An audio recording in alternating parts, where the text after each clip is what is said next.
दोस्तों नमस्कार, स्वागत है आपका हमारे इस YouTube मंच पर। आप सबको नव वर्ष की हार्दिक शुभकामनाएं और हम उम्मीद करते हैं कि हमारे दर्शक, तमाम देशवासी और तमाम लोग इस नए वर्ष में अपनी तमाम आकांक्षाओं की पूर्ति करने में कामयाब होंगे। लेकिन सियासत के में जिनकी सियासी महत्वाकांक्षाएं हैं वो कैसे पूरी होंगी? आगामी लोकसभा चुनाव है, 543 सीटों के लिए वैकेंसी आएगी और 543 सीटों के माध्यम से इस देश का मुस्तकबिल तय करने की कोशिश भी होने जा रही है। लेकिन देश का मुस्तकबिल तय करने के पहले डरने और डराने का खेल, सह और मात की बाजी, और इस बाजी के पीछे कहीं ना कहीं वो सारे टूल्स, वो सारे इंतजामात जिन टूल्स के माध्यम से सत्ता खुद को बेलगाम होती हुई जब दिखाई दे तो उस बेलगाम होने की सूरत में सत्ता को और ज्यादा बेलगाम करने वाले टूल्स, यानी अनियंत्रित कर देने वाले टूल्स मौजूदा दौर में यदि अलग अलग राज्यों की सत्ता को डिस्टेबलाइज करने की दिशा में आगे बढ़े तो निश्चित तौर पर एक जो स्वाभाविक प्रक्रिया है कि एक इम्यूनिटी, एक प्रतिरक्षा तंत्र, एक प्रतिरक्षा भाव स्वाभाविक रूप से डेवलप हो जाता है, उसका विकास हो जाता है। कोई बड़ा वायरस भी आता है, कोई बैक्टीरिया भी आता है, उसके खिलाफ भी आमतौर पर एक इम्यूनिटी डेवलप हो जाती है, एक प्रतिरक्षा तंत्र डेवलप हो जाता है। लेकिन ये प्रतिरक्षा तंत्र या प्रतिरक्षा भाव मौजूदा दौर में 4 पॉलिटिशियन, 4 नेता, 2 सीएम यानी 2 मुख्यमंत्री और 2 उप मुख्यमंत्री विकसित कर चुके लगते हैं। एक ऐसा प्रतिरक्षा तंत्र, एक ऐसी इम्यूनिटी जो ईडी और सीबीआई, एक ऐसी इम्यूनिटी जो ईडी और सीबीआई दोनों को कहीं ना कहीं निस्तेज करने में लगी है, दोनों को देख लेने की स्थिति में आ गए हैं ये 4 नेता। जी हां, 1 नहीं, 2 नहीं, 4 राज्य और 4 नेता। मैंने पहले ही कहा 2 मुख्यमंत्री, 2 उप मुख्यमंत्री।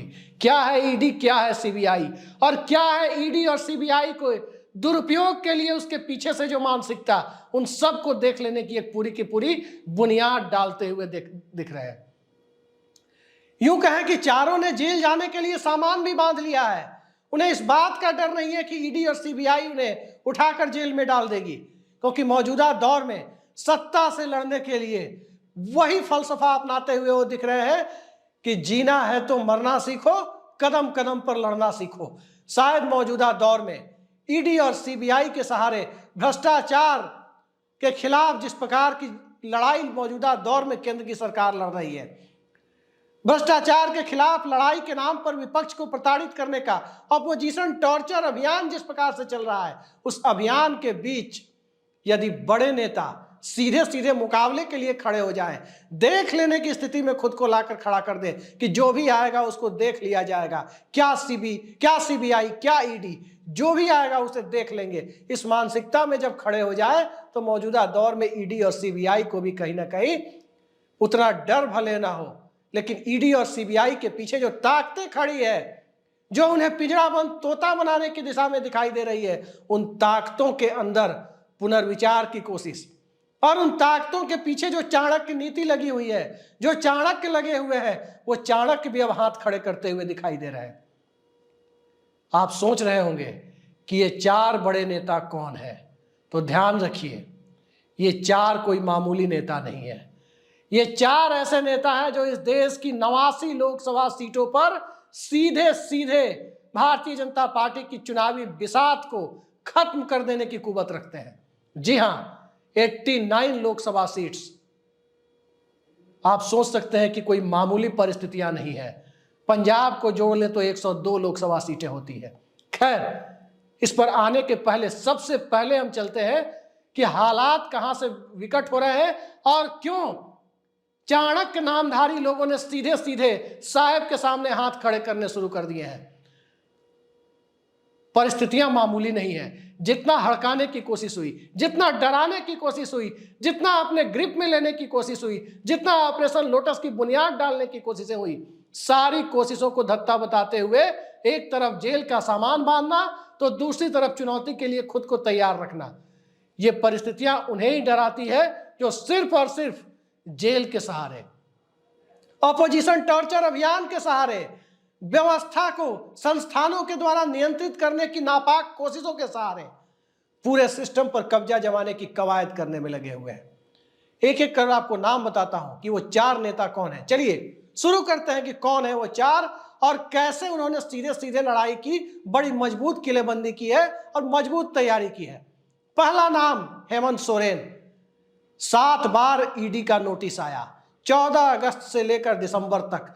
7वीं नोटिस की मियाद भी खत्म हो गई, लेकिन हेमंत सोरेन ने उस नोटिस को रद्दी की टोकरी में ऐसे फेंका जैसे पूरब के लोग किसी की 13वीं के निमंत्रण पत्र को, श्राद्ध के निमंत्रण पत्र को रद्दी की टोकरी में फेंक देते हैं। उस तरह से ईडी की नोटिस को उन्होंने फेंक दिया।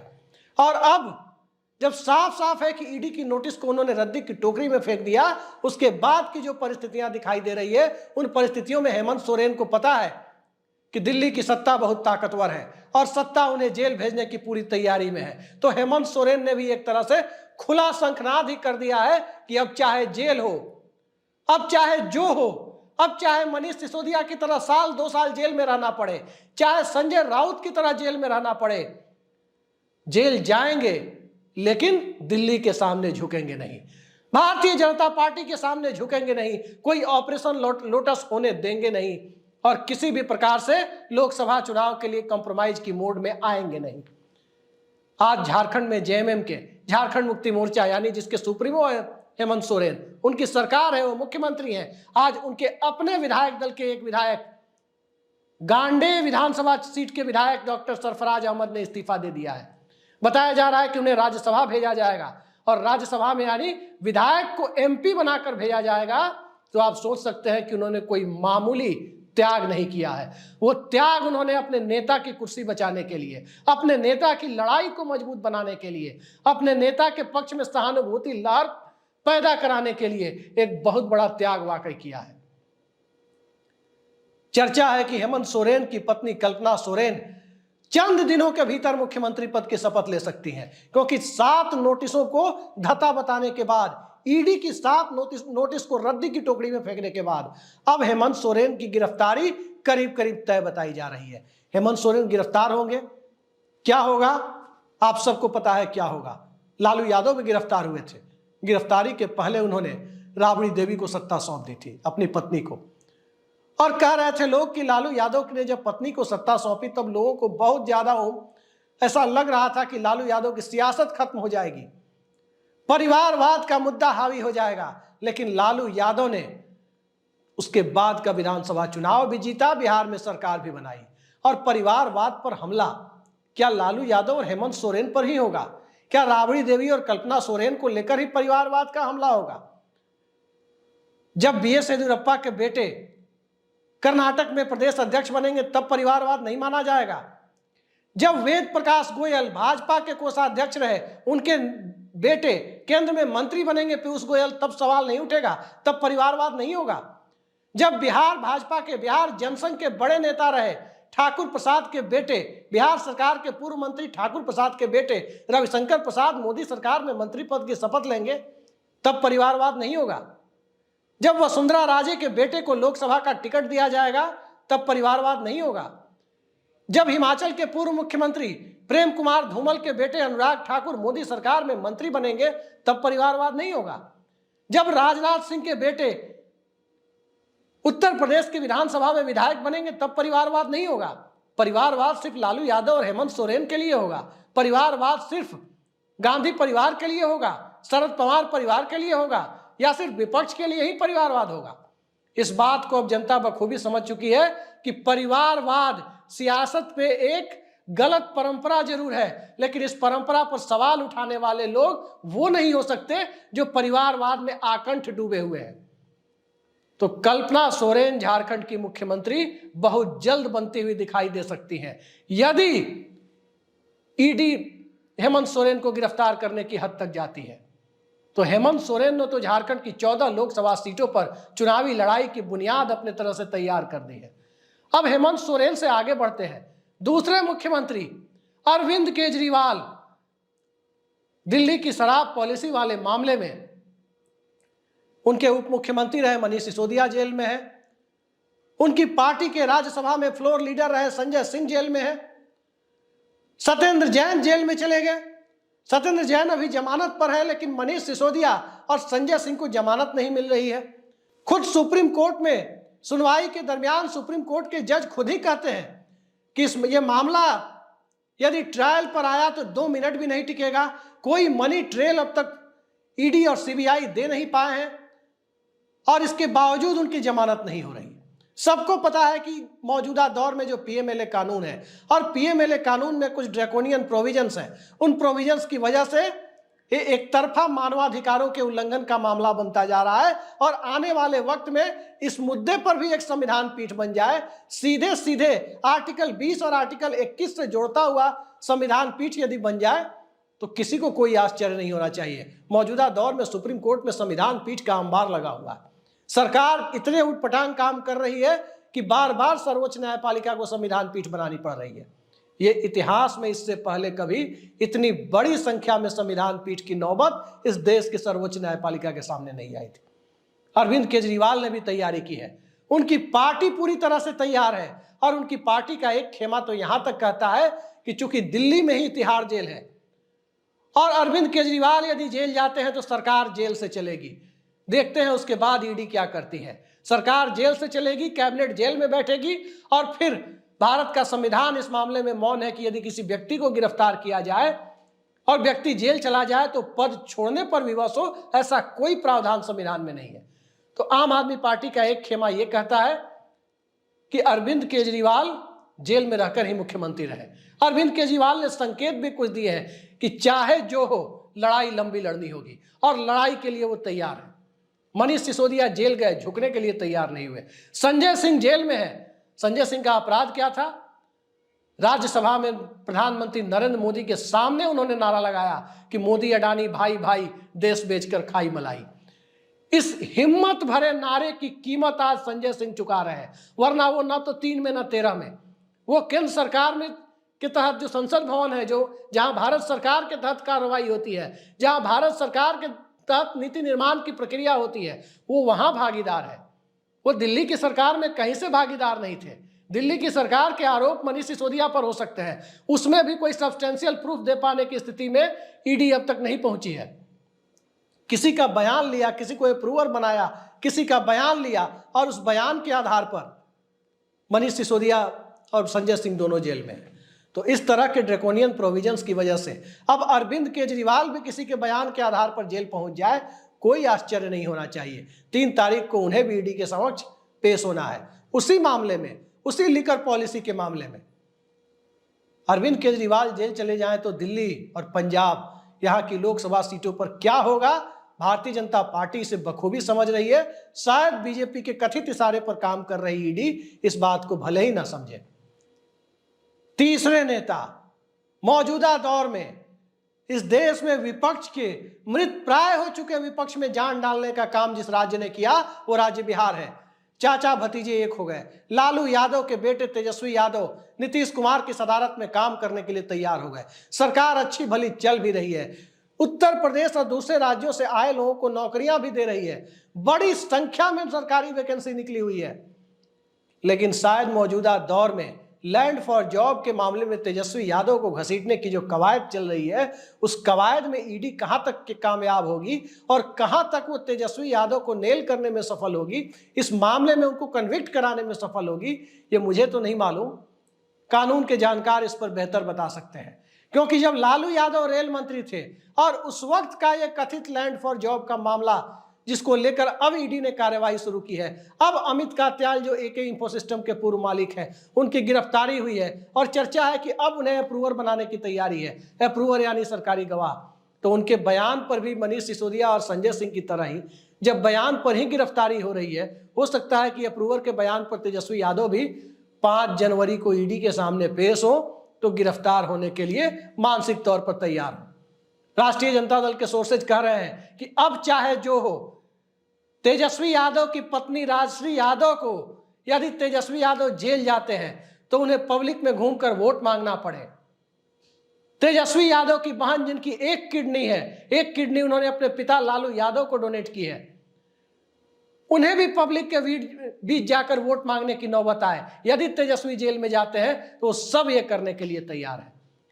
तो उस हालात में तेजस्वी यादव, जो लालू यादव के रेल मंत्री रहने के दरमियान जिस दौर का यह मामला बताया जाता है, उस दौर में तो वो 18 साल से कम उम्र के थे।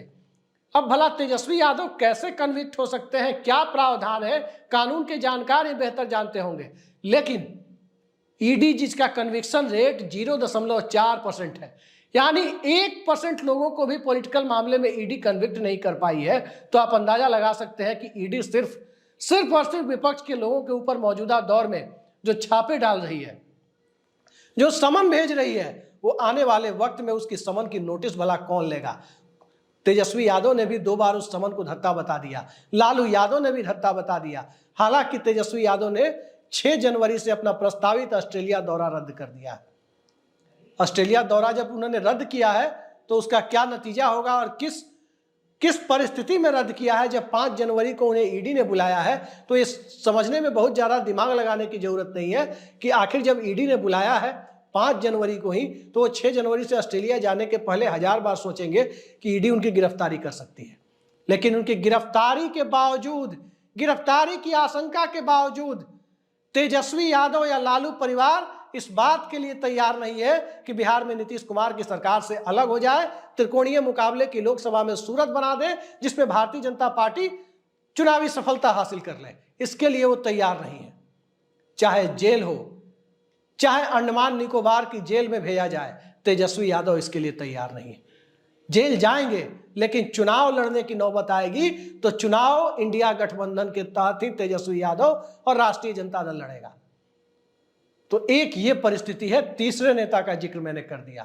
अब चलते हैं दक्षिण, 28 लोकसभा सीटों वाले राज्य और कांग्रेस पार्टी की तरफ से उभरते हुए चाणक्य बताए जा रहे वहां के डिप्टी सीएम, कर्नाटक के डिप्टी सीएम डीके शिव कुमार। एक डिप्टी सीएम बिहार के तेजस्वी यादव, दूसरे डिप्टी सीएम डीके शिव कुमार।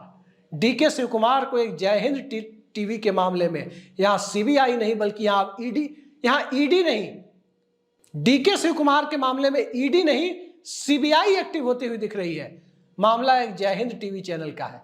कहा जा रहा है कि जय हिंद चैनल में उन्होंने कुछ पैसे लगाए हैं, डीके शिव कुमार ने पैसे लगाए हैं, इन्वेस्ट किया है, और उस इन्वेस्टमेंट में जो पैसा आया है, कहां से आया है, कितना आया है, उसको लेकर जय हिंद चैनल के माध्यम से सीधे डीके शिव कुमार तक नहीं, बल्कि जय हिंद चैनल के माध्यम से डीके शिव कुमार तक पहुंचने की कवायद अब अंतिम दौर में पहुंच रही है। डीके शिव कुमार की अहमियत का अंदाजा आप लगा सकते हैं। कर्नाटक का पूरा विधानसभा चुनाव बजरंग बली का नारा जब बीजेपी ने लगाया, खुद प्रधानमंत्री ने अपनी चुनावी सभाओं में बजरंग बली के नारे लगाए, बावजूद इसके बजरंग बली की गदा का प्रहार प्रधानमंत्री की पार्टी पर हो जाएगा, यह संभवतः भारतीय जनता पार्टी और संघ परिवार के लोगों ने कभी सोचा भी नहीं होगा। लेकिन कर्नाटक में जीत की पूरी बुनियाद डीके शिव कुमार ने लिखी, पूरी स्ट्रेटजी डीके शिव कुमार ने बनाई। दूसरे नेताओं ने उस स्ट्रेटजी पर चलते हुए डीके शिव कुमार की स्ट्रेटजी को कामयाब बनाने में बड़ी भूमिका निभाई। चाहे वो अमूल बनाम नंदिनी विवाद हो, चाहे वो कांग्रेस की 5 गारंटी का मामला हो, चाहे वो पेसीएम का कथित मामला हो, चाहे वो भारतीय जनता पार्टी के 5 साल के कथित कुशासन का मामला हो, चाहे वो कहीं ना कहीं दिल्ली के द्वारा भारतीय जनता पार्टी की कर्नाटक सरकार को संचालित किए जाने का मामला हो। इन सब को लेकर वो जनता के बीच गए तो कर्नाटक तो हासिल किया ही। केसीआर की पार्टी से जो अपनी राष्ट्रीय महत्वाकांक्षा के चंद्रशेखर राव तेलंगाना में देख रहे थे, वहां भी जिस कांग्रेस पार्टी को तीसरे नंबर पर माना जा रहा था, वहां पहले नंबर पर लाकर विराजमान करा दिया, रेवंत रेड्डी को मुख्यमंत्री पद तक पहुंचा दिया। और अब डीके शिव कुमार और रेवंत रेड्डी अपने अपने राज्यों को संभालने के साथ पड़ोस के आंध्र प्रदेश में भी एंट्री करते दिख रहे हैं। आंध्र प्रदेश वो राज्य जहां भारतीय जनता पार्टी का स्टेक नहीं है, लेकिन 2 प्रमुख पार्टियां वहां हैं। एक पार्टी चंद्रबाबू नायडू की पार्टी है, दूसरी पार्टी जगन मोहन रेड्डी की पार्टी है। और ध्यान रखिए, दोनों पार्टियों के ऊपर ईडी का दबाव है, दोनों पार्टियां कहीं ना कहीं ट्रैप में है। तो जब दोनों ट्रैप में है और दोनों चुनाव बाद की परिस्थितियों में भारतीय जनता पार्टी की ईडी कृपा से संभावित सहयोगी हो सकती है, तो उस परिस्थिति में आंध्र प्रदेश का जो जनमत है, जो भारतीय जनता पार्टी के लिए बहुत आदर्श जमीन मुहैया नहीं कराता, उस आंध्र प्रदेश में कांग्रेस पार्टी की जो पुरानी जड़ें मौजूद है, उस जड़ों में फिर से खाद पानी डालकर उसे जिंदा करने के लिए जब डीके शिव कुमार ने हाथ डाला तो उनके ऊपर जय हिंद टीवी के माध्यम से जय हिंद करने के लिए सीबीआई पहुंच गई। लेकिन ये चारों नेता, जैसा मैंने बताया, चाहे हेमंत सोरेन हो, चाहे तेजस्वी यादव हो, चाहे अरविंद केजरीवाल हो, चाहे डीके शिव कुमार हो, कोई झुकने के लिए तैयार नहीं है। जो होगा देखा जाएगा। लोकसभा चुनाव में झुकेंगे नहीं, और लोकसभा चुनाव में चाहे गुजरात लॉबी जो करे, चाहे ईडी सीबीआई जो करे, चाहे ईडी का कोई ऑफिसर रिटायर होकर भाजपा के टिकट पर विधायक बने या सांसद बने या मंत्री बने, कोई फर्क नहीं पड़ता ईडी क्या करेगी। ये चारों अपने अपने राज्य में खम ठोक कर तैयार है कि अब चाहे जेल हो या सूली पर चढ़ने की नौबत आए, जो परिस्थितियां पैदा हो, जमानत हो या ना हो। और आज की तारीख में तो यह भी कहा जा रहा है कि गलती से ये चारों, जिनकी संभावना जेल जाने की दिख रही है, ये जेल गए तो लोकसभा चुनाव तक जमानत के लिए भी अप्लाई नहीं करेंगे। कल्पना सोरेन झारखंड में सरकार चलाएंगी, सिद्धारमैया कर्नाटक में सरकार चलाएंगे, नीतीश कुमार बिहार में जैसे चला रहे हैं वही चलाएंगे, और दिल्ली के मामले में तो केजरीवाल द्वारा नॉमिनेटेड आम आदमी पार्टी के विधायक दल के द्वारा चुना गया कोई व्यक्ति या खुद केजरीवाल जेल से ही सरकार चलाएंगे। कोई आज की परिस्थिति में डरने को तैयार नहीं है। सब अपने हिसाब से चलने को तैयार है कि मामला 4-5 महीने का ही है, मामला लोकसभा चुनाव तक का ही है। तो 120 से 140 दिनों की जेल काटने को सब तैयार बैठे। और इस परिस्थिति में जो भारतीय जनता पार्टी जिस चाणक्य के बूते घूम रही थी, वो चाणक्य भी अब कहीं ना कहीं अपने साहब के सामने त्राहिमाम करने की स्थिति में है कि अब तो ये ईडी नाम का जो हथियार था, ये भी भोथरा हो रहा है। इससे कोई डर भी नहीं रहा, इसका डर खत्म होता जा रहा है। चुनाव करीब आ रहे हैं तो सबको लग रहा है कि जेल जाएंगे तो उल्टा 2-4% वोट ही बढ़ेंगे, घटने का सवाल नहीं है। तो इन परिस्थितियों को देखते हुए क्या ईडी अपनी स्ट्रेटजी बदलेगी, और क्या ईडी के माध्यम से सत्ता का संचालन करने की, सत्ता को डिस्टेबलाइज करने की, विपक्षी दलों को डिस्टर्ब करने की जो पूरी की पूरी स्ट्रेटजी बन रही थी, क्या उस स्ट्रेटजी को अब नए सिरे से गढ़ने के लिए इतना पर्याप्त वक्त बचा हुआ है? ये सवाल भी अब आज की तारीख में सत्ता के सामने है, दिल्ली के सत्ता प्रतिष्ठान के सामने है कि अब तो ईडी भी उस तरह से नहीं रही जैसे एंटीबायोटिक, कोई एंटीबायोटिक दवा होती है, वो ज्यादा कोई व्यक्ति खा ले तो वो एंटीबायोटिक उसके बाद शरीर पर काम नहीं करता, उसका असर नहीं होता, क्योंकि वो एंटीबायोटिक बॉडी के साथ एक्लिमेटाइज हो जाता है, वो ह्यूमन बॉडी उसके प्रति एक प्रतिरक्षा तंत्र विकसित कर लेती है। वही ईडी नामक एंटीबायोटिक, सीबीआई नामक एंटीबायोटिक जिसे पिंजड़ा बंद तोता सुप्रीम कोर्ट कह चुकी है, इन दो एंटीबायोटिक के प्रति इस देश के विपक्षी दलों ने जो रेजिस्टेंस पावर डेवलप की है, उन रेजिस्टेंस पावर के सामने अब सत्ता को सोचना तो जरूर पड़ेगा। अब देख लेने की, ईडी को देख लेने की जो रणनीति है इन सब की, 4 नेता ध्यान में रखिए, हफ्ते 10 दिन के भीतर भी हो सकता है कि चारों जेल चले जाएं, महीने भर के भीतर भी हो सकता है कि चारों जेल चले जाएं, या इन चारों की जीवट को देखते हुए ईडी और सीबीआई ही अपनी माद में घुस जाए। क्या होगा वक्त बताएगा, लेकिन फिलहाल एक तरफ से कमर कस के ईडी तैयार है, एक तरफ से सीबीआई तैयार है, और इनके खिलाफ ये चारों नेता भी कमर कस के तैयार है कि अब चाहे सर फूटे या माथा, जो होगा देखा जाएगा। तो इंतजार कीजिए, हम भी देखेंगे, आप भी देखिए, और जो भी घटनाक्रम होगा पल पल की गतिविधियों से हम आपको अवगत कराते रहेंगे। नमस्कार।